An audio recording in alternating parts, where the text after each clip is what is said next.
ஸ்தோத்திரம் ஆண்டவரே. ஆனாலும் ஆண்டவரே திறமையின்படி எங்கள் மேல் அன்பு வைத்து ஒரு தகப்பனாவே இருந்து எங்களை நடத்தி கொண்டு வந்தீங்களப்பா. நன்றி செலுத்துகிறோம், நன்றி செலுத்துகிறோம், நன்றி செலுத்துகிறப்பா. உமக்கே மகிமை மகிமை மகிமை செலுத்துகிறப்பா. நன்றி சொல்லாமல் இருக்கவே முடியாது, பல நன்மை செய்த இயேசுவுக்கே நன்றி நன்றி நன்றி என்று சொல்லி நான் துதிப்பேன். நாள்தோறும் போற்றுவேன், உம்மை நாள்தோறும் போற்றுவேன். நன்றி சொல்லாமல் இருக்கவே முடியாது, பல நன்மை செய்த இயேசுவுக்கே நன்றி நன்றி நன்றி என்று சொல்லி நான் துதிப்பேன். நாள்தோறும் போற்றுவேன், உம்மை நாள்தோறும் போற்றுவேன். எத்தனையோ நன்மைகளை என் வாழ்வில் செய்தாய், ஏராளமாய் நன்றி சொல்வேன். எத்தனையோ நன்மைகளை என் வாழ்வில் செய்தாய், ஏராளமாய் நன்றி சொல்வேன். அத்தனையும் நினைத்து நினைத்து நான் துதிப்பேன். ஆண்டவரை போற்றுவேன், ஆண்டவரை போற்றுவேன். நன்றி சொல்லாமல் இருக்கவே முடியாது, பல நன்மை செய்த இயேசுவுக்கே நன்றி நன்றி நன்றி என்று சொல்லி நான் துதிப்பேன். நாள்தோறும் போற்றுவேன், உம்மை நாள்தோறும் போற்றுவேன். மரண பள்ளத்தாக்கில் நான் நடந்த போதெல்லாம் பாதுகாத்தீரையா. மரண பள்ளத்தாக்கில் நான் நடந்த போதெல்லாம் பாதுகாத்தீரையா. மீண்டும் ஜீவனை கொடுத்தீர், என்னை வாழ வைத்தீரையா. என்னை வாழ வைத்தீரையா.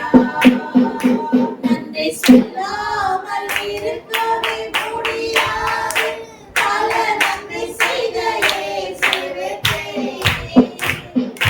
நன்றி நன்றி நன்றி என்று சொல்லி நான் துதிப்பேன். நாள்தோறும் போற்றுவேன், உம்மை நாள்தோறும் போற்றுவேன். தேவன் அருளிய சொல்லி முடியாத ஈவுகளுக்காய் ஸ்தோத்திரம். தேவன் அருளிய சொல்லி முடியாத ஈவுகளுக்காய் ஸ்தோத்திரம். அளவில்லாமரின் கிருபைகளுக்காய் ஆயுள் முழுதும் ஸ்தோத்திரம். எங்கள் ஆயுள் முழுதும் ஸ்தோத்திரம். நன்றி சொல்லாமல் இருக்கவே முடியாது, பல நன்மை செய்த இயேசுவுக்கே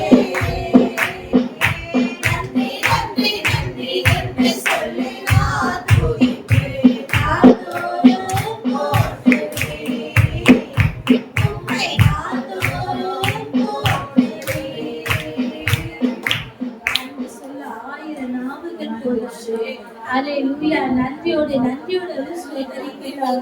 ஒவ்வொரு நாளும் தேவன் நமக்கு பலனாய் இருந்திருக்கிறார். அல்லேலூயா. நன்றியோடு நன்றியோடு ஸ்தோத்திரிக்கிறார். எத்தனை பலவீனங்கள் நமக்குள்ள காணப்படுகிறது, அத்தனை பலவீனத்திலும் அப்பா நீங்க எனக்கு பலனாய் இருக்கிறீங்க என்று சொல்லும்போதே அவருடைய பலன் நம்மை பரிபூர்ணமாய் நிரப்பினதே. நன்றியோடு நன்றியோடு ஸ்தோத்திரிப்போம்.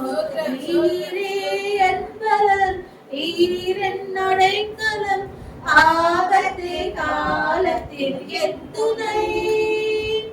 சுற்றி நின்று என்னை காக்கும் கண்மலை, நீரே என் பலன், நீர் என் அடைக்கலம், ஆபத்து காலத்தில் என் துணை.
நம்மை பாதுகாத்து நம்மை நடத்திருக்கிறார். நன்றியோட அவரை ஸ்தோத்தரிக்கலாம். அக்கினியில் நடந்து வந்தோம், ஆனா சேதம் ஒன்றுமில்லையப்பா. தண்ணீரை கடந்து வந்தோம், நாங்கள் மூழ்கி போகவில்லையப்பா. அக்கினியில் நடந்து வந்தோம், ஆனா சேதம் ஒன்றுமில்லையப்பா. தண்ணீரை கடந்து வந்தோம், நாங்க மூழ்கி போகவில்லையப்பா. உங்க கிருபை எங்களிலே இமை பொழுதும் நிரந்தரப்பா. உங்க கிருபை எங்களிலே இமை பொழுதும் நிரந்தரப்பா.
ஆண்டவரை எங்களை விட்டு ஒரு இமை பொழுது கூட விலகலப்பா. ஆமா, அப்படியே கிருபை நம்மளை விட்டு விலகுமானா, ஒரு நிமிஷம் ஒரு இமை பொழுது விலகுமானா, நம்ம எங்க இருப்போம்னு நமக்கே தெரியாது, எங்க விழுந்து கிடப்போம் தெரியாது. ஒவ்வொரு நாளும் அவருடைய கிருபை தான் நம்மை தாங்கி நடத்துகிறது. அவர் நம்மை நினைக்கிறதுக்கு நாம ஏமாத்திரோம், ஆனாலும் கர்த்தர் நம்மை நினைத்திருக்கிறார். அல்லேலூயா. நன்றியோட அவரை ஸ்தோத்திரிப்போம், மகிமைப்படுத்தலாம். நன்றியுள்ள இருதயத்தோடு நன்றி செலுத்தலாம். நன்றி இல்லாத இருதயம் இருள் அடைந்து விடும் சொல்லி வசனம் வேதம் எழுதப்பட்டிருக்கிறது. அல்லேலூயா, அல்லேலூயா. நன்றி செலுத்தலாம், மகிமை செலுத்துகிறார். அல்லேலூயா, அல்லேலூயா, அல்லேலூயா. உம்மை பாடாத நாட்களும் இல்லையே, உம்மை தேடாத நாட்களும் இல்லையே, உம்மை பாடாத நாட்களும் இல்லையே, உம்மை தேடாத நாட்களும் இல்லையே, உம்மை அல்லாமல் யாரை நான் நேசித்தேன், உமக்காக அல்லாமல் யாருக்காக வாழ்வேன், உம்மை அல்லாமல் யாரை நான் நேசித்தேன், உமக்காக அல்லாமல் யாருக்காக வாழ்வேன். நம்புங்கப்பா உங்க பிள்ளையை, நம்புங்கப்பா உங்க பிள்ளையை, நம்புங்கப்பா உங்க பிள்ளையை, நம்புங்கப்பா உங்க பிள்ளையை. உம்மை பாடாத நாட்களும் இல்லையே, உம்மை தேடாத நாட்களும் இல்லையே, உம்மை பாடாத நாட்களும் இல்லையே, உம்மை தேடாத நாட்களும் இல்லையே. வெள்ளியை புடமிடும் போல் என்னை புடமிட்டு, வெள்ளியை புடமிடும் போல் என்னை புடமிட்டு, அதனால் நான் சுத்தமாகிறேன். பொன்னாகவே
ஹalleluya. கரங்களை ஆண்டவருக்கு நேராக உயர்த்தி நன்றியோடு அவரை ஸ்தோத்திரிக்கலாம். ஹalleluya. அந்த மோசே பார்த்த முகத்தை எனக்கு பார்த்த ஆசப்பா, உங்க கிருபையாலே உமது முகத்தை காட்டும் நேசப்பா. அந்த மோசே பார்த்த முகத்தை எனக்கு பார்த்த ஆசப்பா, உங்க கிருபையாலே உமது முகத்தை காட்டும் நேசப்பா. நான் பார்த்து விட்டாரே உம்மை பணிந்திடுவேனே, நான் பார்த்து விட்டாரே உம்மை பணிந்திடுவேனே. உமது பாதங்களில் தழும்புகளில் முத்தமிடுவேனே, உமது பாதங்களில் தழும்புகளில் முத்தமிடுவேனே. உங்க வேதத்தோடு காலத்தில விழுந்து கிடப்பமா, உங்க பிரசன்ன சூழ உலகத்தை நான் மறந்திடுவேப்பா. உங்க வேதத்தோடு காலத்தில விழுந்து கிடப்பமா, உங்க பிரசன்ன சூழ உலகத்தை நான் மறந்திடுவேப்பா. நான் உம்மை பணிந்திடுவேனே, நான் காத்து விட்டாரே உம்மை பணிந்திடுவேனே. உங்க பாதங்களில் தழும்புகளில் முத்தமிடுவேனே, உங்க பாதங்களில் தழும்புகளில் முத்தமிடுவேனே. உங்க வேதத்தோடு காலத்தில விழுந்து கிடப்பப்பா, உங்க பிரசன்ன சூழ உலகத்தை நான் மறந்திடுவேப்பா. உங்க வேதத்தோடு காலத்தில விழுந்து கிடப்பப்பா, உங்க பிரசன்ன சூழ உலகத்தை நான் மறந்திடுவேப்பா. அந்த மோசே பார்த்த முகத்தை எனக்கு பார்த்த ஆசப்பா, உங்க கிருபையாலே உமது முகத்தை காட்டும் நேசப்பா. அந்த மோசே பார்த்த முகத்தை எனக்கு பார்த்த ஆசப்பா, உங்க கிருபையாலே உமது முகத்தை காட்டும் நேசப்பா. நான் காத்து விட்டாரே உம்மை பணிந்திடுவேனே, நான் காத்து விட்டாரே உம்மை பணிந்திடுவேனே. உங்க பாதங்களில் தழும்புகளில் முத்தமிடுவேனே, உங்க பாதங்களில் தழும்புகளில் முத்தமிடுவேனே. உங்க வேதத்தோடு காலத்தில விழுந்து கிடப்பப்பா, உங்க பிரசன்ன சூழ உலகத்தை நான் மறந்திடுவேப்பா. உங்க வேதத்தோடு காலத்தில விழுந்து கிடப்பப்பா, உங்க பிரசன்ன சூழ உலகத்தை நான் மறந்திடுவேப்பா. என் ஆவியானவர் என்னை நடத்தி செல்வீரே, என் ஆவியானவர் என்னை நடத்தி செல்வீரே. என்னை நீச்சலாழவே ஐயா அழைத்து செல்வீரே, என்னை நீச்சலாழவே ஐயா அழைத்து செல்வீரே. உங்க வேதத்தோடு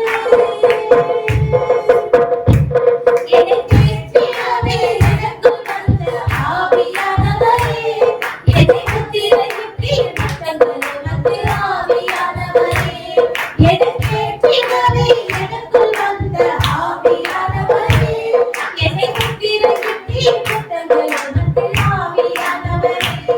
நீர் நினைத்ததனாலே நான் நிரம்புகின்றேனே, நீர் நினைத்ததனாலே நான் நிரம்புகிறேனே.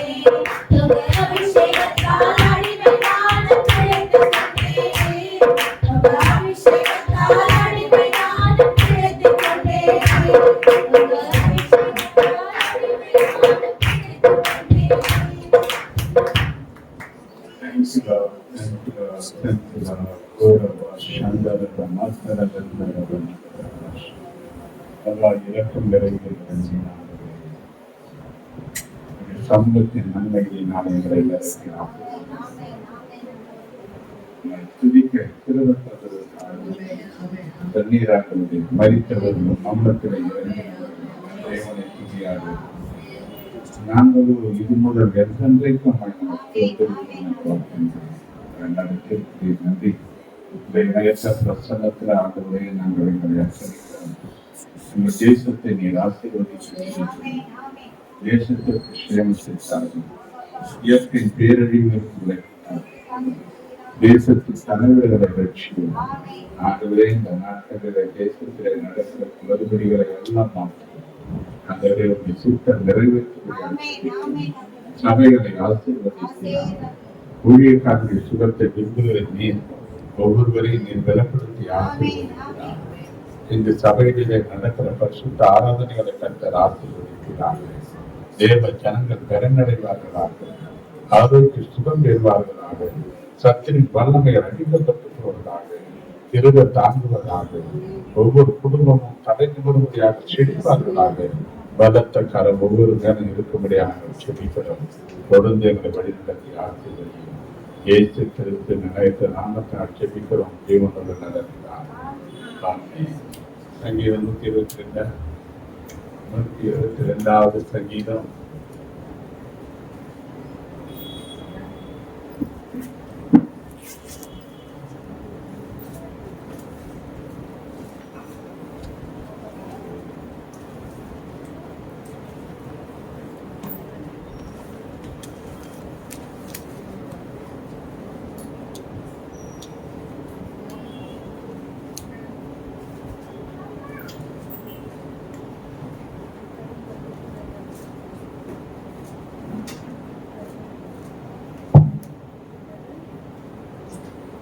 சங்கீதம் 122. தாவீது பாடின ஆரோகண சங்கீதம். கர்த்தருடைய ஆலயத்திற்கு போவோம் வாருங்கள் என்று எனக்கு அவர்கள் சொன்ன போது மகிழ்ச்சியா இருந்தேன்.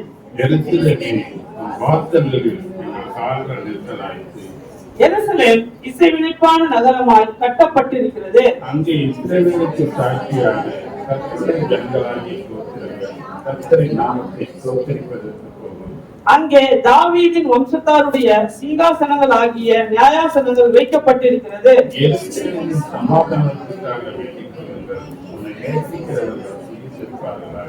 உன் அலங்கத்திற்குள்ளே சமாதானமும் உன் அரண்மனைகளுக்குள்ளே சுகமும் இருப்பதாக.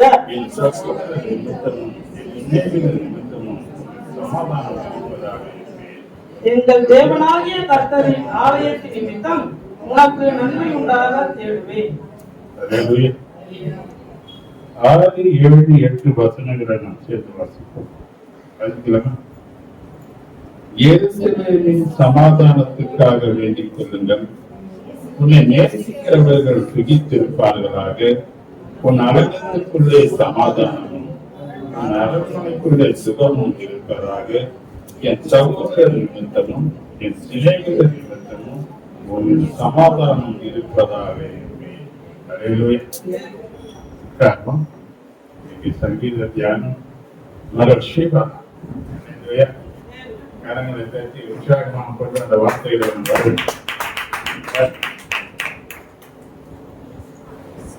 பாத்தீங்கன்னா 122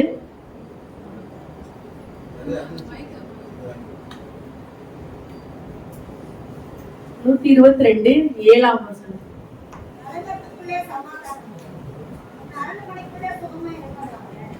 ஆமென். நம்ம வழக்கத்திற்குள்ள சமாதானமும் நம்ம அரண்மனைக்குள்ள சுகமும் இருப்பதாக. இந்த வேதத்துல சமாதானத்தை குறிச்சு நான் பார்க்கும்போது நிறைய விதமான சமாதானங்கள் இருந்தது. தேட நிறைய சமாதானம் இருந்தது. ஆனா அதுலயே நான் இந்த வசனத்துக்கான சமாதானம் ஒரு 5 குறிப்புகளை உங்ககிட்ட ஷேர் பண்ண வந்திருக்கேன். நம்முடைய நம்ம அரண்மனைக்குள்ள என்ன இருக்கணுமா? சமாதானம் இருக்கணும். நம்முடைய அலங்கம்னா எது? நம்முடைய வீடா இருக்கும். அது எந்த வீடா? வாடகை வீடா இருக்கலாம், சொந்த வீடா இருக்கலாம், இல்ல நம்ம குடிசை வீடா கூட இருக்கலாம். எந்த வீடா இருந்தாலும் அதுக்குள்ள என்ன இருக்கணுமா? சமாதானம் இருக்கணும். நம்ம இருக்கிற வீடுதான் நமக்கு அரண்மனை, அலங்கம் எல்லாமே. அப்படிதானே? நம்மளோட வீடு தானே நமக்கு எல்லாமே. அந்த வீட்டுக்குள்ள என்ன இருக்கணுமா? சமாதானம் இருக்கணும். அலங்கம் என்ன வீட்டுக்குள்ள இருக்க வேண்டிய ஒண்ணு சமாதானம். அந்த சமாதானம் நமக்குள்ளேயே இருக்கணும். இப்ப பாத்தீங்கன்னா குடும்ப சமாதானம் பாத்தீங்கன்னா இப்ப நான் இருக்க போது குடும்ப சமாதானம். அதுல ஆதியாகமம் 2:18 பாத்தீங்கன்னா மனுஷன் தனியா இருப்பது நல்லதில்லைன்னு தேவன் ஆதாம உருவாக்குனாரு. ஆதாமுக்கு துணையா ஏவாளை உருவாக்குனாரு. 2 பேரையும் தேவனை உருவாக்குனாங்க. கணவன் மனைவி என்ற ஒரு உறவு கொடுத்தாங்க. அதுக்கப்புறம் தேவன் பிள்ளைகளை கொடுத்திருக்கிறாரு. இந்த 2 பிள்ளைகள், கணவன் மனைவி சேர்ந்து ஒரு குடும்பமா இருக்குது. இந்த குடும்பத்துக்கு இன்னைக்கு நம்மளுடைய குடும்பங்கள்ல என்ன இல்லாம இருக்கு? சமாதானம் இல்லாம இருக்கு. கணவன் மனைவிக்குள்ள ஏன் சமாதானம் இல்ல? கணவன் மனைவிக்குள்ளேயும் சமாதானம் இல்ல, நம்மளோட பிள்ளைங்களுக்குள்ளேயும் சமாதானம் இல்ல, நம்ம உறவுகள், நம்முடைய நண்பர்கள், நம்மளை சுத்தி இருக்கிற வீட்டு பக்கத்துல கூட நமக்கு என்ன இல்ல? சமாதானமா இருக்க முடியல. இந்த அது மட்டும் இல்லாம நம்ம முக்கியமா நம்ம குடும்பத்துக்குள்ள கணவன் மனைவிக்குள்ளதான் சமாதானம் இருக்கணும். அந்த சமாதானம் இல்லாம நம்ம என்னவா இருக்கோம்? குறைபட்டவர்கள். அந்த சமாதானத்துல குறை உள்ளவர்களா இருக்கணும். இந்த சமாதானம் நம்ம குடும்பத்துக்குள்ள வேணும்னா முதலாவது நம்ம கணவன் மனைவியாக நமக்குள்ள அது இருக்கணும். எபேசியர் 5:24-25.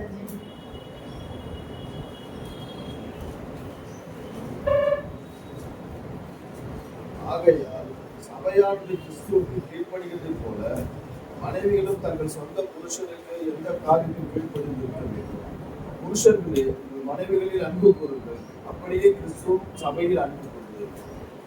பாருங்க என்ன சொல்லுது? புருஷர்கள் மனைவி இடத்துல அன்பு செலுத்தணும், மனைவி புருஷனிடத்துல கீழ்ப்படிந்திருக்குன்னு வேதத்துல நம்ம வாசிக்கிறோம். இப்போ கணவனும் மனைவி என்ன பண்ணுமா? அன்பு கூறணும், கீழ்ப்படிந்திருக்கணும். இது ரெண்டுமே குடும்பத்துக்குள்ள இல்லைன்னா இந்த இடத்துல என்ன ஆயிடுது? பிரச்சனைகள் வந்துருது, போராட்டங்கள் வந்துருது, சண்டைகள், வாக்குவாதம், பிரிவுகள்னு பல காரியங்களை பிசாசு என்ன பண்றான்? குடும்பத்துக்குள்ளாக கொண்டு வந்துடுறான். நம்ம குடும்பத்துல எவ்வளவுதான் சம்பாதிச்சாலும், எவ்வளவு பெரிய ஆளா இருந்தாலும், இந்த குடும்பம் சரியில்லைன்னா, இந்த சமாதானம் இல்லைன்னா என்னவா இருக்கும்? குடும்பம் உடஞ்சு போயிடும். ஏன்? நமக்குள்ள சமாதானம் இல்லாம போயிடும். நமக்குள்ள இல்லைன்னா நம்ம பிள்ளைகளுக்கு அது இல்லாம போயிடும். பிள்ளைங்களை நம்மளை பார்த்துதான் என்ன பண்ணுவாங்க? பிள்ளைங்க வளருவாங்க. நம்ம சண்டை போடுறதையோ, நம்ம ஒருத்தர் பேசிக்கிறதையோ பிள்ளைங்க, இப்ப இருக்கிற பிள்ளைங்க ரொம்ப கவனமா கவனிக்கிறாங்க. நம்மளே தப்பு பண்ணாலும் நம்மள திரும்பி கேள்வி கேட்கிறாங்க. அப்போ குடும்பத்துக்குள்ள நான் கணவன் மனைவி என்ற உறவுக்குள்ள ஒரு அன்பும் ஒரு கீழ்ப்படிதலும், அது எபேசியர் 33 பாத்தீங்கன்னா பயந்திருங்கள் கூட வேதத்துல சொல்லுது. புருஷனுக்கு பயந்திருங்கள். இதெல்லாம் நம்ம கை கொள்ளும் போது நம்ம குடும்பத்துக்குள்ள சமாதானம் வரும். இது இல்லைன்னா அங்க என்ன வந்துடும்? பிரச்சனைகள், பிசாசோட கிரிகளை நம்ம வீட்டுக்குள்ளாக வந்துடும். நம்ம வீட்டுக்குள்ள அப்படியே அந்த சமாதானம் தருகிறவர் யாரு? ஏசு கிறிஸ்து மட்டும்தான். நீங்க 5:5 சொல்லியிருக்கு, ஏசுதான் சமாதானக்காரர்னு சொல்லியிருக்கு. ஏசாயா 9:6 பாத்தீங்கன்னா அவர்தான் சமாதான பிரபு நம்ம வேதத்துல வாசிக்கிறோம். சமாதானம் இருக்கணும்னா தேவன் முதலாவது நம்ம வீடுகள்ல இருக்கணும். அவருதான் நமக்கு சமாதானத்தை தருகிறவரா இருக்கிறாரு. இந்த சமாதானம் எப்ப நம்ம வீட்டுக்குள்ள வரும்னா தேவன் இருக்கும் பொழுது நம்ம வீட்டுக்குள்ள அந்த சமாதானம் வரும். ஒரு அன்பும் ஒரு கீழ்ப்படிதலும் 2 பேருக்குள்ள இருக்கிற பிரச்சனைகளை அன்னைக்கே நம்ம என்ன பண்ணிடணும்? சால்வ் பண்ணி விட்டுணும். அதை நம்ம அப்படியே பெருசா நீ பெரியாளா நான் பெரியாளான்னு பார்த்தோம்னா நம்ம குடும்பத்துக்குள்ள என்ன இருக்காது? சமாதானமே இருக்காது. 2வது காரியம் பாத்தீங்கன்னா சங்கீதம் 119. எப்படி இந்த சமாதானம் நம்ம குடும்பத்துக்குள்ள நமக்குள்ள வரும்னு பாத்தீங்கன்னா சங்கீதம் 119 165.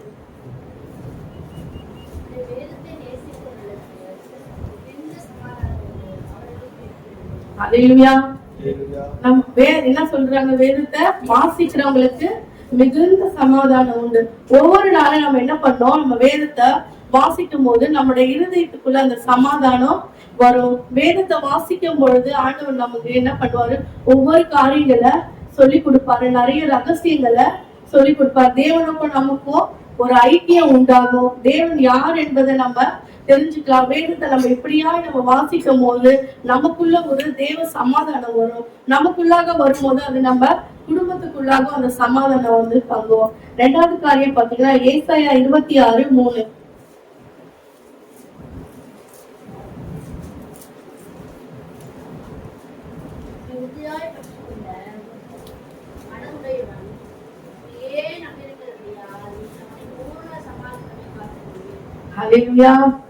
அவரை உறுதியா பற்றி கொள்ள மனதுடையவன் அவர் மேல என்ன பண்ணுமா? நம்பிக்கையா இருக்கும் போது நம்மள சமாதானம் இல்ல, பூரண சமாதானத்தோட என்ன பண்ணுவாரா? காத்துக்கொள்வாருன்னு வேதத்துல சொல்லுது. நமக்கு என்னதான் நடந்தாலும், எவ்வளவு பிரச்சனை வந்தாலும், நம்ம எவ்வளவு உயரத்துக்கு போனாலும், எவ்வளவு தாழ்ந்தாலும் நம்ம என்ன பண்ணக்கூடாது? ஆண்டவரை உறுதியா புடிச்சுக்கணும். அவரை நம்ம என்ன பண்ணக்கூடாது? விடக்கூடாது. யோபு கதையில பாத்தீங்கன்னா, யோபோட வாழ்க்கையில ஆண்டவர் அவனுக்கு எல்லா ஆஸ்தி அந்தஸ்துகளும் கொடுத்திருந்தா. ஆனா பிசாசானவன் அவன் என்ன பண்றான்? அவன் வீடுக்குள்ளாக முதல்ல அவனுடைய இருக்கிற ஆஸ்தி அந்தஸ்துகளை எடுத்து போடுறான். ரெண்டாவது பிள்ளைகள், மூணாவது உறவுகள், அவனை சுத்தி இருக்கிற நண்பர்கள், மனைவின்ற வரைக்குமே எல்லாமே வெறுத்து போயிட்டாங்க. ஆனாலும் அவன் என்ன பண்ணா? தனக்கு உண்டான எல்லாவற்றையும் இழந்து போகும்போது கூட அவன் யாரை விட்டு விலகு போல? தேவனை விட்டு விலகி போகல. தேவன் அவன் உறுதியா பிடிச்சுக்கிட்டான். அவர் மேலதான் அவன் நம்பிக்கையா இருந்தான். கர்த்தர் அவன் மனைவி அவனை உதாசீனப்படுத்தும் போது கூட அவன் எனக்கு கர்த்தர் கொடுத்தார், கர்த்தர் தான் எடுத்தார், அவர் தான் எனக்கு எல்லாமே கொடுத்தார், நான் எது என்னை விட்டு போனாலும் நான் அவரை விட மாட்டேன். அவன் மேல நம்பிக்கையா இருந்தா, உறுதியா இருந்தா. ஆனா நம்முடைய வாழ்க்கையில நாம கர்த்தரை தேடும் பொழுதும், அவர் மேல உறுதியா இருக்கும் பொழுதும் நமக்கான காரியங்களை தேவன் கொண்டு வரோம். ஆனா நமக்கு ஏதாவது ஒரு பிரச்சனை வந்துட்டா நம்ம என்ன பண்றோம்? தேவனை விட்டு விலகிடுறோம், கேள்வி கேட்கிறோம், நிறைய புலம்புறோம். நம்ம அந்த இடத்துல நமக்கு தேவனை உறுதியா பிடிச்சுக்க முடியல. அப்போ நம்ம இருதயத்துக்குள்ள அந்த சமாதானம் இல்லாம போகுது. அவரை நம்ம உறுதியா பற்றி கொள்ளும் போது எந்த சூழ்நிலையும் அவரை விட்டு என்ன பண்ணக்கூடாது? நம்ம விலக கூடாது. அவர் மட்டும்தான் நம்முடைய நம்பிக்கையா இருக்கிறார். அவர் மேலதான் நம்ம நம்பிக்கையா வைத்திருக்கிறோம்.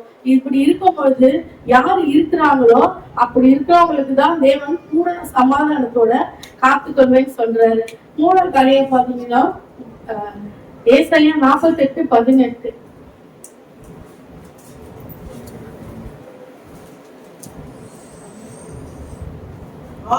கற்பனைகளை கவனித்தாயானால் நலமாயிருக்கும். அப்பொழுது உன் சமாதானம் நதியை போலும், உன் நீதி சமுத்திரத்தின் அலைகளை போலும் இருக்கும். ஆமென். தேவனுடைய கற்பனைகளை கை கொள்ளும் போது நம்முடைய சமாதானம் எப்படி இருக்குமா? நதி போல பெருகு பண்ணுவேன்னு வேறு சொல்லுது. நம் தேவனுடைய கற்பனைனா இது 1 யோவான் 5:3.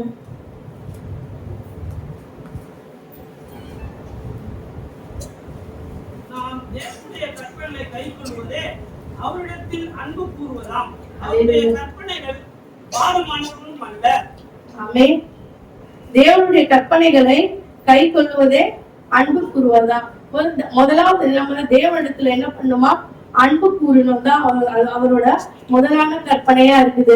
அது எப்படிப்பட்ட ஒரு அன்பா இருக்கணும்? எப்படி நம்ம தேவனிடத்துல அன்பு செலுத்த முடியும்? மத்தேயு 22:37-38.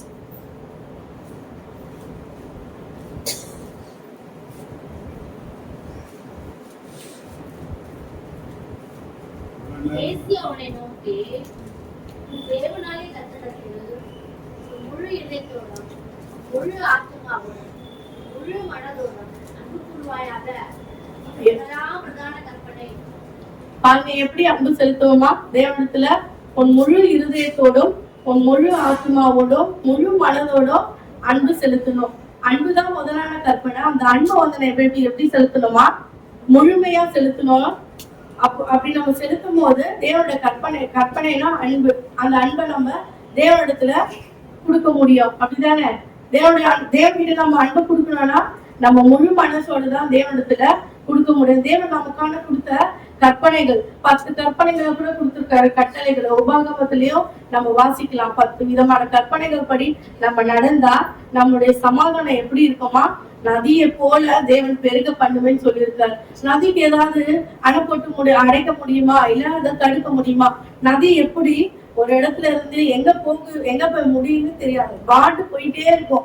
அதை எப்படி தடுக்க முடியாதோ நம்ம தேவனுடைய கற்பனையின் படி அவருக்கு அன்பு செலுத்தும் போது அது முழுமையா நம்ம தேவனத்துல இருதயத்தோடும் முழு மனதோடும் நம்ம செலுத்தும் போது நம்முடைய சமாதானம் ஒரு நதியை போல பெருக பண்ணுவேன்னு சொல்றாரு. நான்காவது காரியம் பாத்தீங்கன்னா பிலிப்பியர் 4:6-7.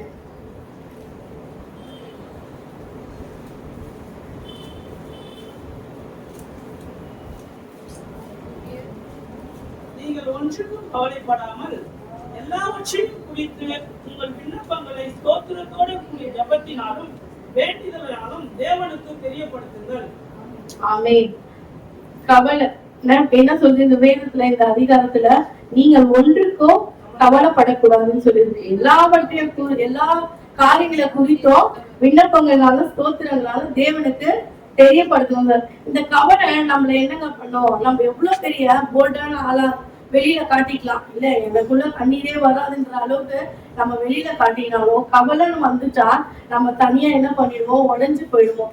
நம்ம கவலைப்படுறது இல்லாம நம்மளை சுத்தி இருக்கிறவங்களையும் நம்மள மறக்க பண்ணிடும். கவலை எதனால நமக்கு வரும், நம்ம குடும்பத்தை நினைச்சுதான் நம்ம பொதுவா கவலைப்படுவோம். வேலை இல்லைன்னு கவலைப்படுவோம், பண தேவைகளுக்காக கவலைப்படுவோம், குழந்தைங்களுக்கு ஏதாவது வியாதி இருந்தா கவலைப்படுவோம், இப்ப நம்ம சரீர பலவீனங்கள் இல்ல நமக்கு தொழில் ஏதாவது நஷ்டம் வந்துட்டா கவலைப்படுவோம், இந்த உடல் சரியில்லைன்னா ஆஸ்பத்திரியில இருக்கிற காரியம், இந்த மாதிரியான உலக காரியங்களுக்கு தான் நம்ம என்ன பண்ணுவோம், கவலைப்பட்டிருப்போம். அது எந்த காரியம் இருந்தாலும் ஆண்டவர் என்ன சொல்றாரு, நீங்க ஒன்றுக்கு என்ன பண்ணாதீங்க, கவலைப்படாதீங்க. அது எதா இருந்தாலும் நம்ம ஆண்டவருக்கு என்ன பண்ணணும், தெரியப்படுத்தணும்.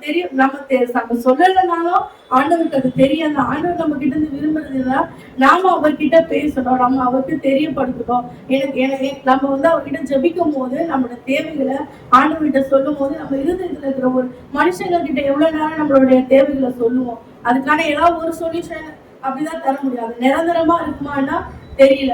ஆனா கர்த்தர் மட்டும் தான் நம்மளோட தேவைகளுக்கும் நம்மளுடைய எல்லா சூழ்நிலைகளையும் மாற்ற ஆண்டவரால மட்டும்தான் முடியும். நம்ம யோசிக்க முடியாத மேலான காரியங்களை நம்மளோட வாழ்க்கையில உண்டாகும். நம்மளுடைய எல்லா காரியத்தையும் என்ன பண்ணணுமா, தேவனுக்கு தெரியப்படுத்தும் போது நம்முடைய குடும்பத்துக்குள்ளேயும் நம்முடைய வீட்டுக்குள்ளேயும் தேவனுடைய சமாதானம் என்ன பண்ணுமா, பெருக செய்யுமா.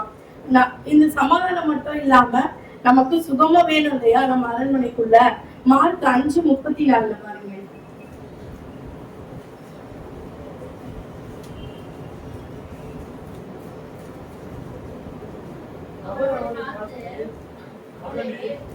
விசுவாசம் உன்னை ரட்சித்தது, நான் சமாதானத்தோடு போய் வேதனை நீங்கி சுகமாய் இருந்தேன்.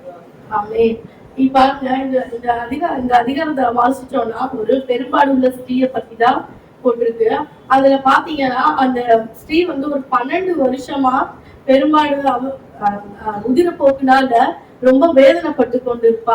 நமக்கு எல்லாம் ஒரு மாசம் வந்தாலே நமக்கு எவ்வளவு கஷ்டமா அவரோட வலினாலே நம்மளால உணர முடியும். அவங்க பாருங்க 12 வருஷமா எவ்வளவு ஒரு வேதனையில இருந்திருப்பாங்க. ஆனா அவங்க யாரையும் போய் பார்க்காம இருந்திருப்பாங்களா, எவ்வளவு ஒரு பலவீனம் இருந்தாலும் அவங்க என்ன பண்ணிருப்பாங்க, வைத்தியர்கிட்ட போயிருக்காங்க. அதுக்கப்புறம் அவங்களுக்கு உண்டான பணம் வரைக்குமே அவங்க செலவழிச்சு பார்த்திருக்காங்க.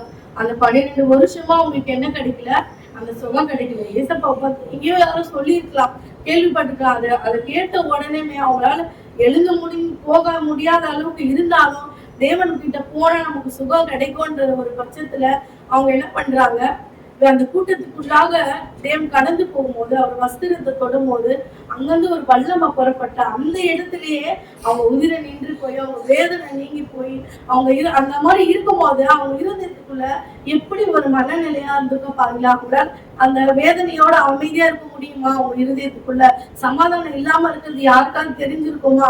ஆனா தேவன் அதை அறிஞ்சனால்தான் முதல்ல உனக்கு சமாதானம் உண்டு, ஒரு ரட்சிப்பு உண்டு, உன் வேதனை நீங்க என்ன பண்ணு, சுகமா இருக்கணும்னு தேவன் அவர் என்ன பண்றாரு அப்படி விதமா சொல்லும் போது அவரோட உதிர போக்கு அவர் வஸ்திரத்தை தொட்டதுமே நின்று போயிடுச்சு.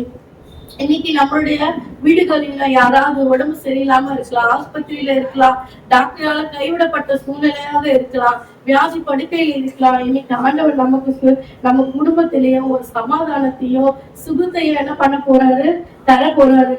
அதுவும் எப்படிப்பட்ட ஒரு சமாதானம்னா யோவான் 14:27 பாத்தீங்கன்னா,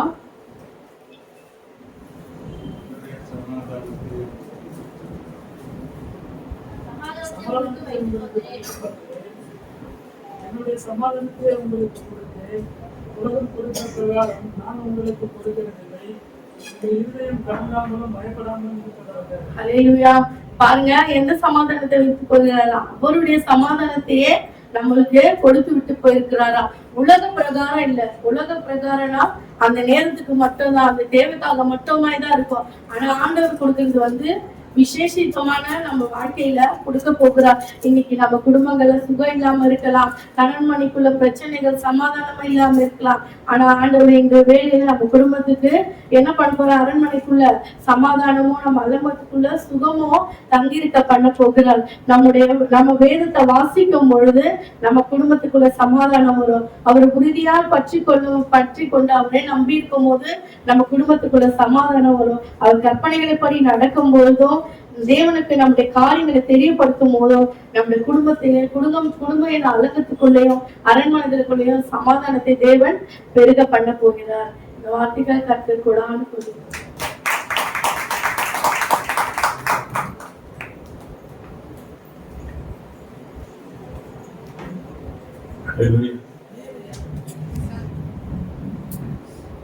எத்தனை பேர் புரிஞ்சு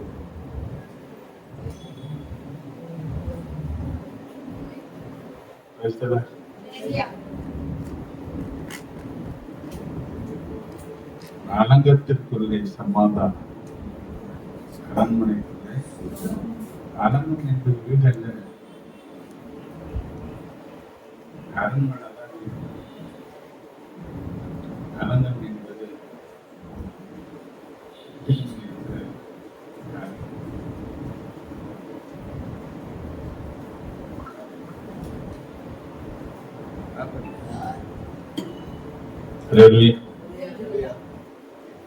முதல் சமாதானம் எங்க இருக்குன்னா, அவங்க என்ன சொன்னாங்க, எப்ப சமாதானம் நான் சொல்றேன் கவனிங்க. இங்க வந்து நிக்கிறது டேலண்ட காண்பிக்கிறதுக்காக, சத்திய வசனத்தினால நம்ம சரிப்படுத்திக் கொள்வதற்காக தான். இன்னொருத்தர் பேசும்போது ஒரு மாதிரியா இருக்கும். இப்ப நாமளே நம்மளை கொண்டு கருத்து பேசும்போது இப்ப நம்மள நாம பார்த்தோம்னா தப்பு எங்கிறதுன்னு தெரியல. அப்போ இன்னைக்கு அவங்க சொல்றாங்க, ஒரு குடும்பம் என்பது தேவனால உருவாக்கப்பட்டது. அந்த குடும்பத்துல சமாதானம் இருக்குன்னா ரெண்டு காரியத்தை அவங்க சொன்னாங்க.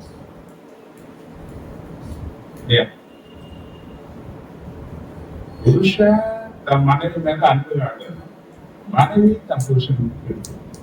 இது ரெண்டும் இருந்தா அந்த குடும்பத்துல சமாதானம் இருந்தா சமாதானம் இருக்குன்னா என்ன பண்ணணும்னு கேட்டாங்க. ஏசு வரணும்னா தேவ வசனம் அந்த வீட்டுக்குள்ள இருக்கு. அந்த வசனத்துக்குள்ள நாம இருப்போம்னா இந்த உலகம் கொடுக்க முடியாததான சந்தோஷத்தையும் சமாதானத்தையும் கருத்து நமக்கு என்ன இருக்குது என்ன இல்லைன்றதெல்லாம் பிரச்சனையே கிடையாது. தேவன் அதை எல்லாம் வாய்ப்பு. ரெண்டாவது சொன்னாங்க, வேதத்தை நேசிக்கிறவங்களுக்கு மிகுந்த, வேதத்தை எந்த அளவுக்கு நேசிக்க, நீங்க வேதம் உனக்கு என்னவா இருக்கு? தேனிலம் மதுரமா இருக்க, ரொம்ப டேஸ்ட் அப்படின்னா அடிக்கடி நம்ம கவனம் அங்கதான் போகும். வீட்டுல ஏதாவது ஒரு டேஸ்டான ஒரு பொருளை வச்சு பசங்க காட்டி கொஞ்சம் டேஸ்ட் பண்ணிட்டு வச்சுக்கல, பிள்ளைங்க கவனம்னா இங்கதான் இருக்காங்க.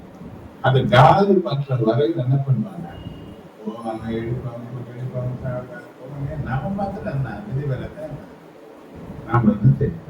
ஆனா நீங்க எத்தனை முறை வேதத்தை எடுத்து நீங்க டேஸ்ட் பண்றீங்க? காலையில தொட்டு அதுக்கப்புறம் மறுநாள் காலையில அப்படிதானே நம்ம கேட்டு இப்பதான் ஊர்தான் தொட்டுக்கிற மாதிரி நம்ம வேத வாசி எப்படி இருக்க. காலையில ஒரு அதிகாரத்தை படிச்சுட்டேன், திரும்ப நாளைக்கு காலையில தான் ஒரு அதிகாரம் எப்பதான். இதுல என்ன டேஸ்ட் இருக்குது? டேஸ்ட் என்ன பண்ணல, அது கூட சொல்லாது டேஸ்ட் சொல்ல, அது வந்து வடிக்கிறது தெரிஞ்சேனா எவ்வளவு டேஸ்ட். அப்படி உனக்கு இருக்குமானால் வேதம் சமாதானம் உன்னை நிரப்பி. நமக்கு எதுவுமே டேஸ்ட் இல்ல, குடும்பத்துல கீழ்ப்படிதலும் இல்ல, நேசிக்கிற அன்பும் இல்ல, வேதம் தேர்த்தா இல்ல, கற்பனைகளை கை கொள்வது இல்லை. கற்பனையில ஒரு கற்பனை, பரிசுத்த ஓய்வு நாளை பரிசுத்த குலைச்சல் ஆக்காது இருப்பாயா? பண்ணக்கூடாது. உன்னை பரிசுத்தப்படுத்துவதற்கும், உன்னை பலப்படுத்துவதற்கும், உன்னை ஸ்திரப்படுத்துவதற்கும், இந்த உலகத்துல இருந்து உன்னை பிரித்தெடுத்ததற்கு ஒரு வித்தியாசத்தை காண்பிக்கிறதற்கும் தேவன் நமக்கு சில கற்பனைகளையும் சபைகளையும் கட்ட வைத்து கொடுக்கிறார். அல்லேலூயா, அல்லேலூயா. நீங்க எந்த அளவுக்கு கற்பனைகள் நமக்கு நம்ம சொன்னாங்க, அன்பு கூறுவதுதான் கற்பனை. அன்பு என்ன பண்ண கீழ்படியாம இருக்காது. அன்பு சொன்னதை நம்பும். அப்ப தேவன் உன்னை சொன்னாருன்னா நான் என்ன பண்ணிருக்கேன், எழுதி கொடுத்திருக்கிறேன். கற்பனை எப்படி இது எப்படின்னா நம்ம ஆசை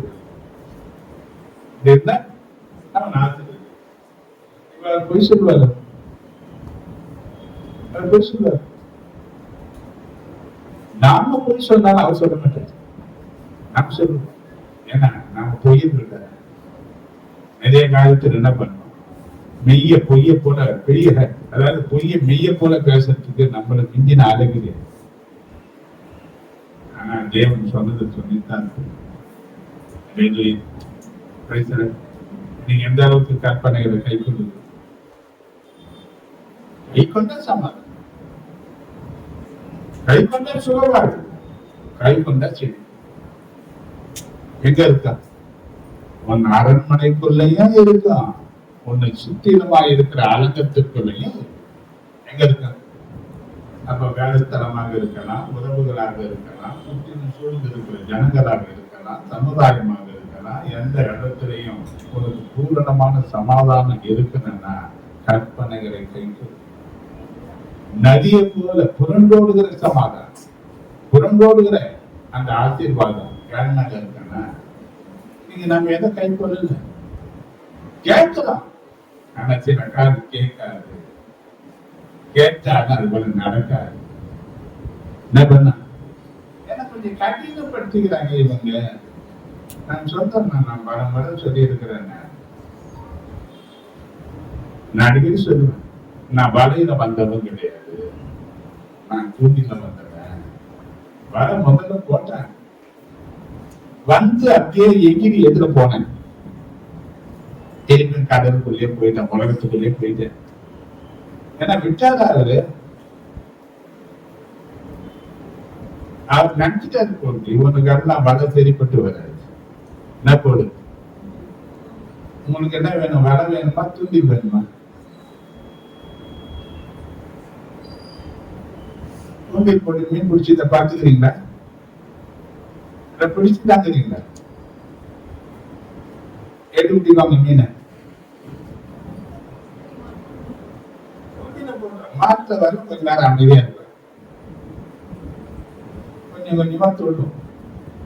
தொட்டு ரபட்டன் முழுங்கும் போது எடுப்பாங்க பாரு, அந்த இழு கரையில வந்து விசிறி விழுகிறாரு. சில பேர் எங்கதான் வந்து விழுவாங்க. அது பிறகு சொல்றாங்க, அப்பா நீங்க தான் ஏசப்பா, நீங்க தான் இயேசுவே, இயேசுவே, இயேசுவே. 1000 இயேசு வருவார் அப்பதான் எங்க வாயில. அது வந்து என்ன பண்ண மாட்டாங்க, பிசாசு தான் நடனம் வாங்கிட்டு இருக்கோம் வாயில. ஏசு எப்பதான் வருவாரு?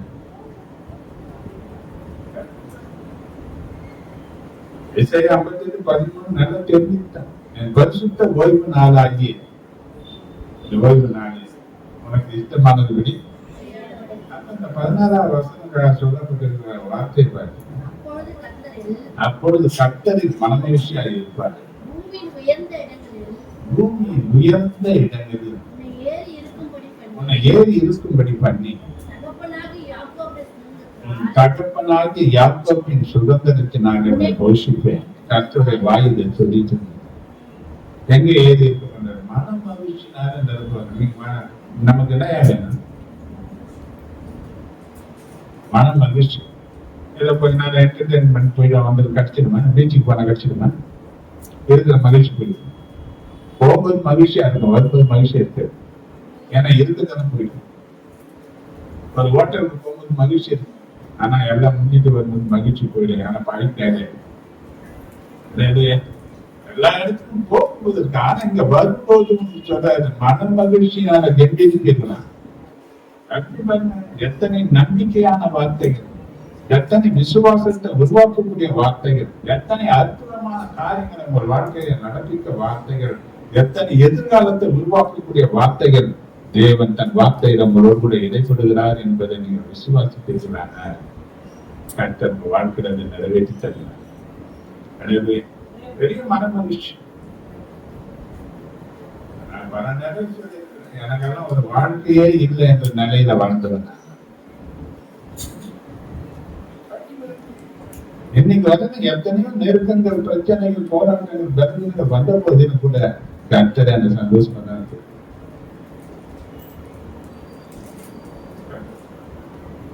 அப்ப ஆண்டவர் சொல்ற மாதிரி இன்னைக்கு தேவனுடைய வார்த்தைகளை ஏற்றுக்கொள்ள.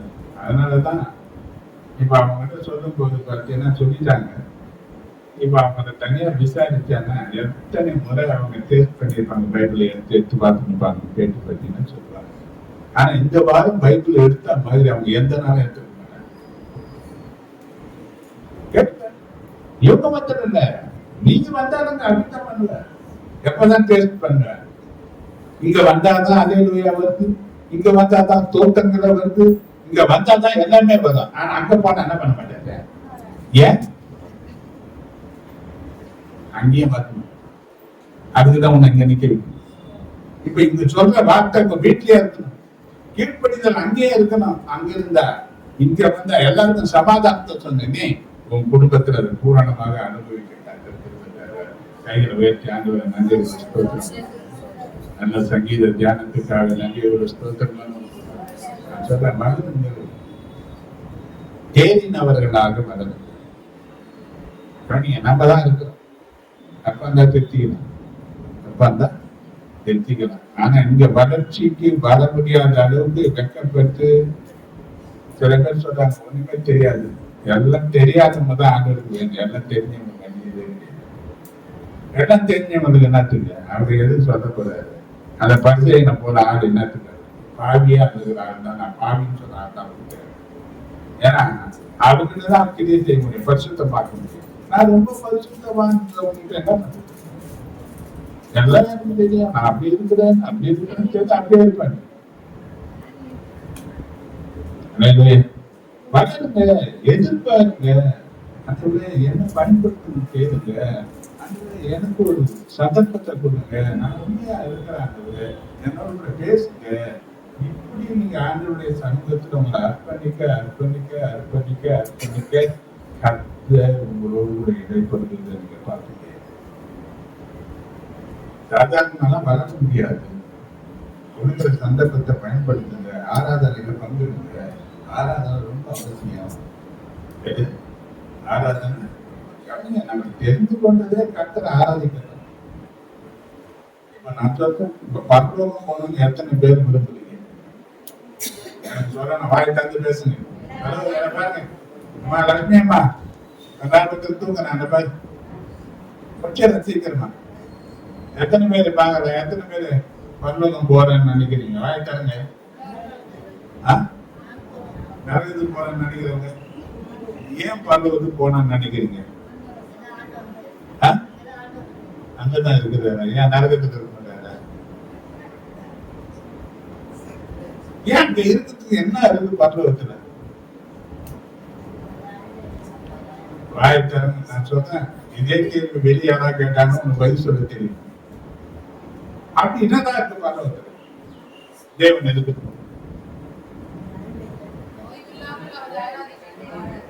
ஓய்வு இல்லாம துதி இருக்கு. துதி இருக்கிற இடத்துல வாழ்க்கையில என்ன இருக்கு? சபையில என்ன இருக்கு? எதுக்கு வந்த? மெல்லிய வஸ்திரங்களை தரித்தவர்கள் பார்க்கவா?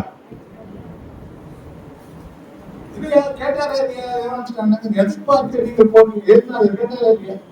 எதிர்பார்க்க போனீங்க. ஏன் போனீங்க? என்ன வந்தது? அப்படி பார்க்க வேண்டிய யாருன்னா வெளியே இருக்கிறாங்க. அவங்களால இங்க பார்க்க முடியாது. இங்க எதை பார்க்க வந்தீங்க? எதுக்கு வந்தீங்க?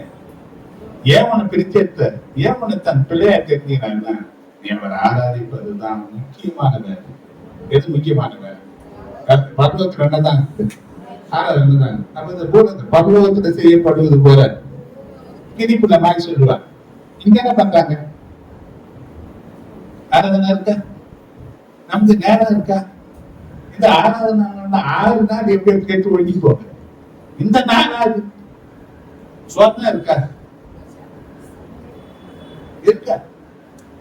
நல்லதுதான் சொல்றேன். 1000 முறை ஜெபம் பண்ணாலும் சரி, தேவனுடைய வார்த்தையை மீறி நடந்தோம்னா அதுக்கு பனிஷ்மெண்ட் தான் நமக்கு கிடைக்கும். பல பிரச்சனைகள் எதனால தேவன் என் வாழ்க்கையில அனுமதிக்கிறாரு? அவர் ஜெபத்தை கேட்கிறவர் தானே. ஏன் என் ஜெபம் கேட்கப்படல? ஏன் என் பிரச்சனை மாறல? ஏன்னா ஏதோ தப்பு எனக்கு எதை சரிபடுத்திக்கணும், எதை சரிபடுத்திக்கணும். யாருக்கும் கிடைக்காத ஒரு ஸ்லாக்கியம் உனக்கு யாரும் கிடைச்சிருக்கிறது. நீ நல்லா யோசனை பண்ணி பாருங்க. நீ பக்தி பண்ணலாம் வாழ்ந்தது கிடையாது. தேவனுக்கு நமக்கு சம்பந்தம் இல்லாம வாழ்ந்த நாட்கள் தான் அதிகம். ஆனா தேவன் சம்பந்தப்படுத்தி நமக்கு தெரிந்து கொண்டாரு சொன்னா, எதற்காக எனக்கு தெரிந்து கொண்டாரு? இந்த சத்தியமே விளங்கலன்னா அவர் உன் ஆசை வச்சு என்னதான் ஆகும்? கொஞ்சம் யோசி. இதுல நீங்க சரியா அவங்களை சரிப்படுத்திக்கிறீங்கன்னா அது கொஞ்சம் நல்லது. சில பிரச்சனை புசல் போல வரும். நீங்க இந்த இடத்துல இருக்கிறீங்க, சில பேர் வெளியே நீங்க போறீங்கன்னு நினைக்கிறேன். நான் சந்திக்கிற பிரச்சனை இதெல்லாம் பார்த்தீங்கன்னா நேற்று நடந்த கூட்டத்துல சீராதான் என் கூடவே இருந்தாங்க. பார்த்தேன், நல்ல வேலை செய்யறாங்க, நல்ல ஸ்தானத்துல இருக்கிறாங்க, உயர்ந்த நிலையில இருக்கிறாங்க. அவங்க வாழ்க்கையில இருக்கிற பிரச்சனைகளை பார்த்தீங்கன்னா அத்தனை போராட்டத்தின் மத்தியில வராங்க. அப்படியெல்லாம் நமக்கு இல்லையே. எவ்வளவு காரியங்களை வச்சிருக்கிறாங்க. கேட்கிறாங்க, போன் பண்ணி சபை வச்சிருக்கிறீங்களா? எதுக்கு வரன்னு சொல்றாங்கன்னா அவங்க ஆராதிக்க வரன்னு சொல்லு. எப்படியும் சுகமா இருந்ததுக்காக அவங்க கேட்கிறாங்க. வா வா வா வான்னு பெருசுல. ஆனா அவங்க நோக்கம் எப்படி இருக்கு? அவங்க தேவனுடைய வார்த்தையை கேட்டு தேவனுடைய வார்த்தைப்படி நடக்கக்கூடியவங்களா இருந்தா அவங்க ஆசீர்வாதத்தை யாரே முடியும். ஆனா நமக்கு பிரச்சனை வந்தப்பதான் நம்ம ஆண்டவரை தேடணும்னா, பிரச்சனை வந்தாதான் அவரு உன்னை விட்டுடுவாங்க. நான் கூப்பிடும் போது நீ கேட்கலன்னா, நீ கூப்பிடும் போது நான் கேட்க மாட்டேன். அப்ப பிரச்சனை நமக்கு வரவே வராதா? அப்ப வந்தா யாரு கூப்பிடுவ? 1000 வாட்டி கூப்பிடுவியா இயேசுநாதரை? அப்ப நீ கூப்பிட்டாலும் வரதுக்கு நான் வேலைக்காரன் எப்பதான் கூப்பிடுவீங்க? கூப்பிட வேண்டிய சந்தர்ப்பத்தை தேவன் கொடுத்திருக்கும் போது, தேவன் கொடுத்த நாள் கட்டத்துல கர்த்தரை ஆராதிக்கிறது தவிர உங்களுக்கு வேற வேலையே கிடையாது. உங்களுக்கு ஜீவனே அதுக்காக தான். எதுக்காக ஜீவன்? இங்க செத்த நாளைக்கு நீ பரலோகம் போகணும்னு சொல்ல அந்த விசுவாச நம்பிக்கை உனக்குள்ள இருக்கணும்னா பரலோகம் கர்த்தரை ஆராதிக்கிற இடமா இருக்கு. இடைவிடாமல் ஆராதிக்கிற இடத்துல தேவன் இருக்கிறது. அப்ப இந்த பூமிக்குரிய வாழ்க்கையில ஆராதிக்காத நீ பரலோகத்துல போய் மத்த ஆராய்ச்சிடுங்க. கற்பனைகளை கைக்கொள்ளும் சமாதானம் சொன்ன சமாதான கேடுகள் வந்தா கஷ்டம். அதற்கு முன்னதாக என்ன பண்ணுங்க? கர்த்தரை ஆராதிக்கிறது தீர்மானம் எடுங்க. இந்த வருஷம் கடந்து போகும்போது கர்த்தருக்கு சித்தமானால் புதிய வருஷத்தை கொடுப்பாரு. அதனையாவது ஒரு தீர்மானத்திற்குள்ள எடுத்து என்ன பண்ணுங்க? கர்த்தர் ஆராதிக்க வாங்க. கர்த்தர் உங்களை நிச்சயமா ஆசீர்வதிப்பார். எவ்வளவு பிரச்சனை இருந்தாலும் அதை மாத்த அவரால முடியும். அல்லேலூயா. நன்றி கூட ஆண்டவரை ஸ்தோத்திரம் பண்ணுங்க. சாட்சி நேரம் சாட்சி இருக்கா? ஒரு அறிவிப்பு புதன்கிழமை பாசிங் பிரேயர் இருக்கு. அதே போல நம்ம நற்கிரியைகளை செய்கிறதுக்கு வருஷந்தோறும் நம்ம செய்யணும். சொல்லினே இருக்கணும்னு அவசியம் இல்லை. துணிகள் எடுக்க வேண்டியது இருக்கு. அரிசி கொடுக்கிற ஏழைகளுக்கு செய்ய வேண்டிய காரியங்கள் இருக்கு. சபைகளுக்கு செய்ய வேண்டிய காரியங்கள் இருக்கு. தேவைகள் நிறைய இருக்கு. இந்த தேவைகளுக்கு நமக்கு தான் பொறுப்பு. அதுதான் பொறுப்பு இருக்கு. ஏன்னா இந்த சிறியரில் யார் ஒருவருக்கு நீ எதை செய்தியோ அது எனக்கு தான் செய்தீர்கள் என்று சொன்னாரு. இத்தனை வருஷமா நடந்துதான் இருக்கு. இந்த வருஷமா நிச்சயமா நடக்கும். ஆனா அதுல நம்முடைய பங்கு என்ன என்பதை நீங்க தான் தீர்மானிக்கணும். மற்ற சபையில சொல்ற மாதிரி ஒரு குடும்பத்துக்கு இவ்வளவு கூட அவ்வளவு கூட எல்லாம் நாங்க யாரையும் நிர்பந்தம் படுத்துறது கிடையாது. நமக்கு மென்டாலிட்டி நல்லா கொடுக்கணும் தாராள மனசு இருக்குமானால் எனக்கு கேட்கவே பார்த்து அதெல்லாம் சொல்லாதீங்க, கேட்கவே வேணாம். உங்க இருதயத்துல ஆண்டோட கேளுங்க, கொடுக்க சொன்னா தாராளம் நிச்சயமா கொடுக்க சொல்லுங்க. என்ன பண்ணுங்க கொடுங்க, நேரம் இல்லை கடைசியா கொடுக்குறேன்னு நினைக்காதீங்க. எல்லாம் தேவைகளை சந்திச்சுன்னா நீ கொடுக்குற காசு என் பாய்க்கு தவிர அதை கொடுத்துட்டு போகாது. அதனால உண்மையா என்ன பண்ணுங்க, கருத்தை நீட்டுங்க. இதுதான் சாட்சியமான ஆண்டுகளுக்கு மகிழ்ச்சி செலுத்த ஒரு சின்ன சந்தர்ப்பம். சின்ன பசங்க எல்லாம் சரியா உக்காரணும், ஒரு இடத்துல உக்காரணும், பிள்ளைங்களை உக்கார வைங்க. சூடு வச்சிருவேன் காலில், நான் ஞாபகம் வச்சுக்கோங்க. நான் யாரையும் பார்க்க மாட்டேன். ஒழுங்கு உங்கள்கிட்ட தேவன் என்னை காத்து நடத்துறதுக்காக நன்றி சொல்கிறேன். நேற்று போனீங்க, நான் வந்து ரோடு கிராஸ் பண்ணுவேன், ஓரமாக தான் நடந்து போயிட்டு இருந்தேன். இது ஒரு என்னை யாரும் இடிச்ச மாதிரி இருந்துச்சு. திரும்பி பார்த்தா பஸ் இடிச்சிருக்கு. பயந்து போய் நின்றேன்.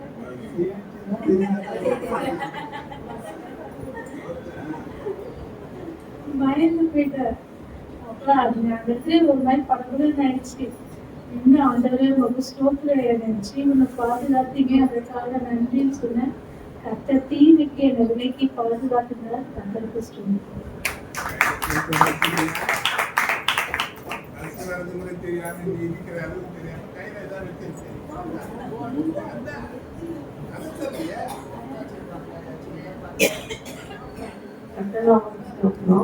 வெள்ளிக்கிழமை பார்த்தே நல்லாதான் விளையாடிட்டு இருந்தான். திடீர்னு காது வலிக்குதுன்னு ஒரே அழ ஆரம்பிச்சுட்டான். சரி, அப்ப காது மருந்து வாங்கிட்டு வந்து 2 டிராப் விட்டோம். திரும்பியும் விட்டவனுமே ரொம்ப பயங்கரமா அழுதான். அவன் அழுதுன்னு போதான் மூச்சே விட முடியாத அளவுக்கு அப்படியே இழுத்துட்டே போயிடுச்சு. சரி, கொஞ்ச நேரத்துல அமைதியாயிடுவான். சரி பார்த்தா இன்னும் ரொம்ப அதிகமா அழ ஆரம்பிச்சுட்டான். அதுக்கப்புறம் நைட்டு சரி மக்களுக்கு ஃபோன் பண்ணி ஜோம் பண்ணிக்கிட்டோம். அதுக்கப்புறம் திரும்ப அழுதுட்டே இருந்தால நைட்டு ஹாஸ்பிட்டலுக்கு கூப்பிட்டு போறோம். அங்கே ஜென்ரல் டாக்டர் தான் இருந்தாங்க. சிறப்பு எல்லாமே கொடுத்தாங்க. சரி ஜோம் பண்ணிட்டு திரும்பி படுக்க வச்சோம். திரும்பியும் ஒரு நடத்துல ஒரு எழுந்து திரும்பி அழ ஆரம்பிச்சுட்டான். திரும்பி அவங்க அப்பா சொன்னாங்க, ஜோம் பண்ணிப்பா, ஏசப்பா சரியாக்கிடுவான் சொல்ல மறந்து விட்டவனு. சரிப்பா அப்படின்னு சொல்லிட்டு அவன் படுத்துட்டான். காலையில அவன் சொன்னா, ஏசப்பா சரியாகிட்டாங்கப்பா அப்படின்னா. சரி சரியாயிடுச்சுன்னு விட்டுட்டோம். அப்புறம் திரும்பி கொஞ்ச நேரம் கழிச்சு பார்த்தா உடம்பு சூடாக ஆரம்பிச்சிச்சு. ஃபுல்லா பயங்கரமா உடம்பு கொதிக்க ஆரம்பிச்சிச்சு. கண்ணெல்லாம் ஒரு மாதிரி எப்படி டயர்டா படுக்க ஆரம்பிச்சிட்டான். ஜுரம் பார்த்தா அதிகமா இருந்தது. ஜுரம் மருந்து ஊத்துனா அப்பயும் மருந்து நிக்கல. சரி அங்கிள் ஈவினிங்கா வந்து ப்ரேயர் போயிட்டு வந்தேன். அப்புறம் திரும்ப அங்கிள் ஃபோன் பண்ணி இந்த மாதிரி ஃபீவர் நிக்கல, அங்கிள் காலைல இருந்து ப்ரேயர் திரும்பியும் ஜோம் பண்ணாங்க. ஜோம் பண்ணிட்டு கொஞ்ச நேரமா திரும்பியும் அப்படியே படுக்க ஆரம்பிச்சுட்டான். இன்னமும் திரும்பி இன்னொரு மருந்து ஊத்துனா அப்பயும் வந்து ஜுரம் விடவே இல்லை. காது பார்த்தா ஒரு மாதிரி உள்ள வெள்ளை கலரா இருந்தது. சரி நம்ம இஎன்டியே போய் பார்க்கணும்னு சொல்லிட்டு நைட்டு திரும்பியும் இஎன்டி போய் பார்க்கும்போது காதுல எதுவும் சின்னதா இன்ஃபெக்ஷன் மாதிரி ஆயிருக்கு அப்படின்னாங்க. இப்போ காலில இருந்து அவனுக்கு ஜோமன் தான் படுத்தோம். நைட்டும் 10 வாட்டி இருந்து அழுந்துட்டான். தூங்கவே இல்லை. எனக்கும் நைட்டெல்லாம் தூங்கவே இல்லை. ரொம்ப கண்ணெல்லாம் எரிச்சல் ஆயிடுச்சு. காலைல எப்படி ஏஞ்சிக்க முடியும்? நான் நைட்டு ஃபுல்லா தூங்காமலே அப்படி முடிச்சுட்டே இருந்தேன். எங்கன்னா தூங்கினா எழுந்துக்க முடியும். ரொம்ப உடம்பு பலவீனமா இருந்தது. ஆனா ஆண்டவர் அந்த வேலையில என் பலவீனத்தை எடுத்து போட்டேன். பிள்ளைக்கு காலில இருந்தே ஜுரம் இல்லை. நாங்க 2 பேருக்கும் நல்ல சுகத்தை கொடுத்தாரு. கர்த்தர் நாமத்துக்கு புஸ்தகம் கொடுத்த சுகத்துக்காக சுகமே இல்லை.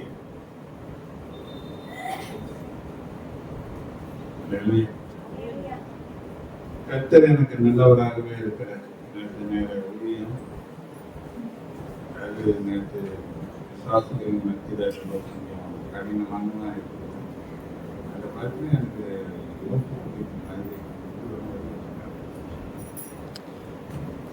ராத்திரியெல்லாம் தூக்கமே சரியா இல்லை. ஆனாலும் கர்த்தர் என்ன ஞானம் தந்து நடத்தி இருக்கிறார். சமூகத்தில் வந்திருக்கிறார்.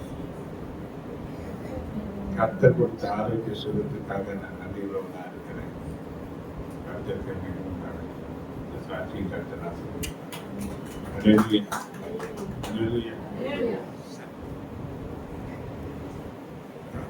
நேற்று நல்ல ஏன்னா சில காரியம் சொல்ல முடியல. அந்த அளவுக்கு போராட்டங்கள் சுவாசத்தினாலே பாதிக்கப்பட்டு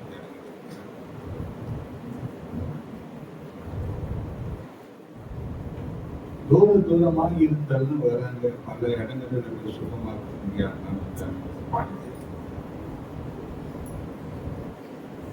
பண்ணாங்க. நேற்று ஜவுமண்டி போயிட்டு நைட்டு வேற பண்றாங்க. யாரும் தெரியாது. அவன் பார்த்தீங்கன்னா ஐயப்பன் தாங்க பண்றேன் தான் வந்து நேற்று கவனிங்க தூரமா இருக்கிறேன். அவன் சொல்லும்போது பார்த்தீங்கன்னா எங்க குடும்பம் வந்து இது குடும்பம் பார்த்து என்னுடைய என்ன பண்ண முடியுது.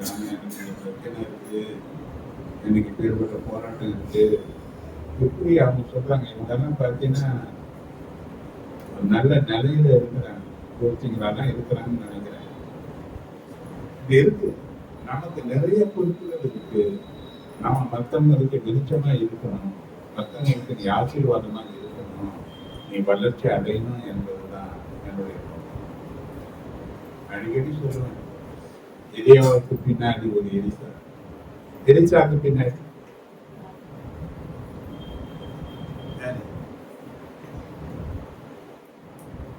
யாரு? எரிசாக்கு பிறகு யாரு?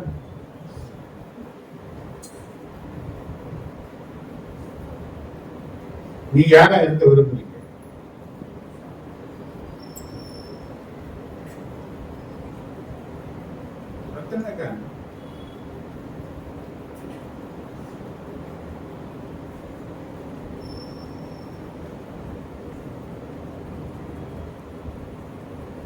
நாங்க இங்கே தான் போகணும்னு நினைக்கிறீங்களா? என்னெல்லாம் சொல்லுங்க, ஏதாவது சொல்லுங்க.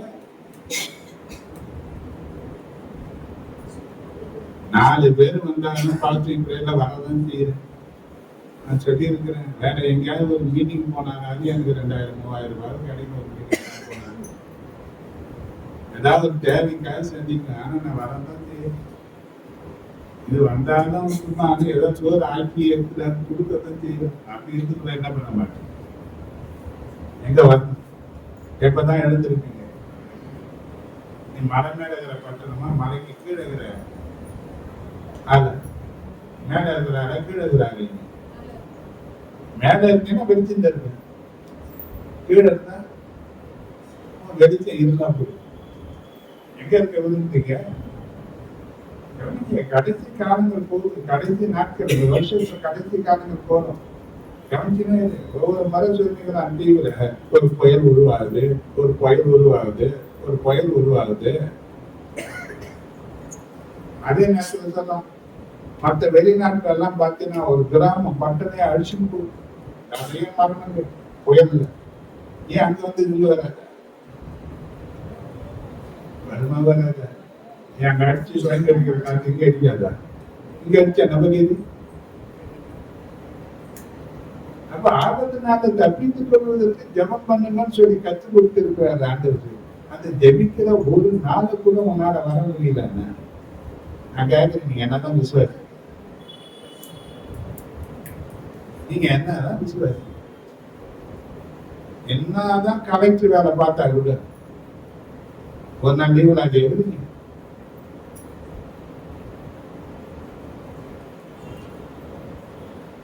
ஆராய்ந்து பார்த்துக்கணும்.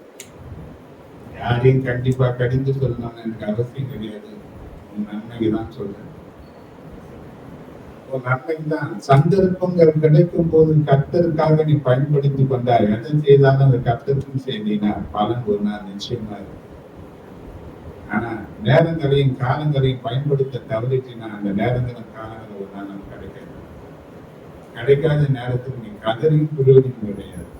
ஏனென்றால் கொடுத்த நேரத்தை பயன்படுத்திக்கிறவங்க இன்னைக்கு என்ன கிடைக்கும்? யாருக்காவது ஜெபம் பண்ண, எவனுக்காவது ஜெபம் பண்ணா, யாரோ ஒருத்தன் ஜெபம் பண்ணா நான் ரட்சிக்கப்படுறேன். என் குடும்பம் எனக்காக ஜெபம் பண்ணல. என் குடும்பம் என்ன ஆண்டவருக்குள்ள வரணும்னா யாரும் எனக்காக ஜெபம் பண்ணல. ஒரு பாரம்பரிய கிறிஸ்தவ குடும்பத்துல பிறந்தவன் தான். யாரோ ஜெபம் பண்ணாங்க, எனக்கு கர்த்தர் என்ன ரட்சித்தாரு. யாருக்கோ நீ ஜெபம் பண்ணும்போது ஒரு ரட்சிப்பின் ஆசீர்வாதம் அவங்களுக்கு போகும்போது பரலோகம் மிகுந்த சந்தோஷம். ஒரு பாவி மனம் திருப்பது நிமித்தம் கிடைக்குமானார். அந்த சந்தோஷத்துக்கு காரணமா நீ இருந்தீங்கன்னா ஒருவேளை பலன் இல்லாம இருக்கலாம். ஒரு நாள் காய் கிடைச்ச மாதிரி அந்த பலனை நிச்சயமா ஆண்டவர் உங்களுக்கு தரும். அன்னைக்கு கனப்படுத்தக்கூடிய அளவுக்கு கர்த்தர் வைப்பார். காய் சேர்த்து அதுதான் அவன் செய்த நன்மைக்கு பலன் அப்ப கிடைக்கல. ஆனால் ஒரு நாள் அவனுக்கு தீமை வந்தப்போ தேவன் பலனை சிருஷ்டிக்கிறாரு. ராஜாவுக்கு தூக்கத்தை எடுத்து அவன் தைரியம் பார்க்க வச்சு காயின் காரியங்களை எழுதன்னு போட்டு கேட்டீங்கன்னா நம்ம இல்லை. அப்ப அவங்க என்ன பண்ணணும்? அடிக்க நடிச்ச ஆமாம் வந்து அவனே வச்சு என்ன பண்ண. ஏன்னா ஆமான் கடைசி காரணம் கடைசியா சாகரனை எப்படி உள்ள இருக்கு. அந்த காயை அந்த அளவுக்கு உயர்த்தி எவனால அழிக்க நினைச்சாரு அவனே உயர்த்தடிச்சு. கர்த்தர் அப்படிதான் நடத்து வந்தார். அதனால நேரங்கள் எடுத்து எவ்வளவு நேரங்கள் கர்த்தருக்காக இழக்கிற ஒவ்வொன்றும் உனக்கு ஆசீர்வாதமா தான். அது இழப்பா மாறவே மாறாது. இன்னைக்கு நீங்க தீர்மானம் எடுத்து தேவ சமூகத்தில் அது தேவ சமூகத்தில் நிக்கிறது பெரிய ஆசீர்வாதம். அல்லேலூயா, அல்லேலூயா. ஏன்னா நாம கர்த்தரால தெரிந்து கொள்ளப்பட்டவங்க என்பதை நீங்க தீர்மானம் செய்யுங்க. கர்த்தர் எல்லாம் நிறைய ஆசீர்வாதம். அல்லேலூயா. சரி,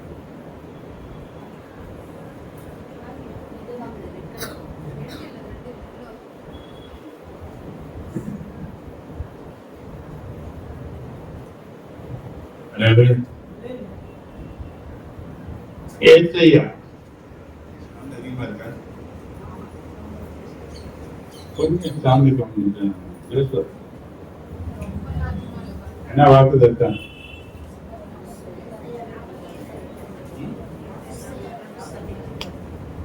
இஸ்ரவேலின் பரிசுத்தராய் இருக்கிற மீட்பரான கர்த்தர் சொல்கிறதாவது பிரயோஜனமாய் இருக்கிறதை உனக்கு போதித்து நீ நடக்க வேண்டிய வழியிலே உன்னை நடத்துகிற தேவனாகிய கர்த்தர் நானே. என்ன பண்ணுவாரு? என்னை நடத்துகிறது